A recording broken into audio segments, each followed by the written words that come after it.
ಮತಯಂತ್ರ ತಿರುಚು ಮತಕೇಂದ್ರಕ್ಕೆ ಹೋಗದಂತೆ ತಡೆ ಬಿಜೆಪಿಗೆ ಮತ ಗೂಂಡಾಗಿರಿ ಎಂದು 5ನೇ ಹಂತದ ಮತದಾನ ಅವಾಂತರದ ಬಗೆಗೆ 1036 ದೂರುಗಳು ದಾಖಲಾದವು. 6 ರಾಜ್ಯ ಮತ್ತು 2 ಕೇಂದ್ರಾಡಳಿತ ಪ್ರದೇಶದ 49 ಲೋಕಸಭಾ ಕ್ಷೇತ್ರಗಳಿಗೆ 18ನೇ ಲೋಕಸಭಾ ಚುನಾವಣೆಯ 5ನೇ ಹಂತದಲ್ಲಿ ಮತದಾನ ನಡೆಯಿತು. ಬರೀ 57.38% ಮತದಾನ ನಡೆದಿದೆ. ಮಹಾರಾಷ್ಟ್ರದಲ್ಲಿ ಅತಿ ಕಡಿಮೆ 48.88% ಮತದಾನ ವರದಿಯಾಗಿದೆ. ಉತ್ತರ ಪ್ರದೇಶದ ಹಲವು ಕಡೆ ಮತಯಂತ್ರ ತಿರುಚಿದ, ಗೂಂಡಾಗಿರಿ ನಡೆಸಿದ ದೂರುಗಳು ದಾಖಲಾಗಿವೆ. ಸಾಕಷ್ಟು ಕಡೆ ಸರ್ಕಾರದ ಕೈಲಾಗದತನ ವಿರೋಧಿಸಿ ಮತದಾನ ಬಹಿಷ್ಕಾರ ನಡೆಯಿತು. ಪಡುವಣ ಬಂಗಾಳದ ಬಾರಕ್ಪುರ್, ಬೊಂಗಾವ್, ಆರಂಗ್ಬಾಗ್ಗಳಲ್ಲಿ ಬಿಜೆಪಿ ಮತ್ತು ತೃಣಮೂಲ ಕಾಂಗ್ರೆಸ್ ಪಕ್ಷದ ಕಾರ್ಯಕರ್ತರ ನಡುವೆ ಹೊಯ್ಕೈ ನಡೆಯಿತು.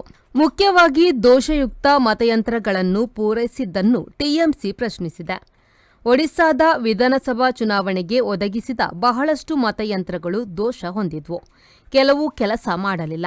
ಮತದಾನ ಸಾಕಷ್ಟು ಕಡೆ ತಡವಾಯಿತು. ಬಿಜೆಪಿಯ ಕುತಂತ್ರ ಇದು ಎಂದು ಆಳುವ ಬಿಜೆಡಿ ದೂರಿದೆ. ಬ್ಯೂರೋ ರಿಪೋರ್ಟ್, ವಿ4 ನ್ಯೂಸ್, ದೆಹಲಿ.